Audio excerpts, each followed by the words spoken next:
যে পথিক তুমি কোন পথে যাচ্ছ, এটা কোন পথ, তুমি জানো এটা কোন পথ? এটা হলো ওই পথ যে পথে হাঁটতে গিয়ে আদম আলাইহিস সালাম ক্লান্ত হয়ে গেছিলেন। এটা ওই পথ যে পথে হাঁটতে গিয়ে নূহ আলাইহিস সালাম কান্না করিতেছিলেন।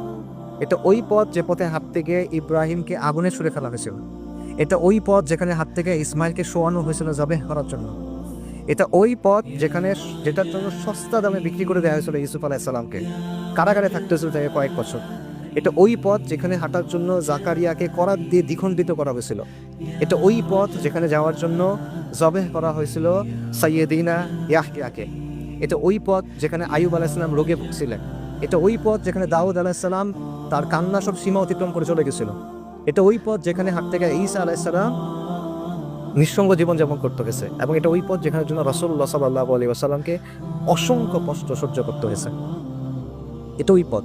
তো তুমি কোন পথে হাঁটতেছো? তুমি এখনো খেল তামাশার মধ্যে আছো। পথিক, তুমি কোন পথে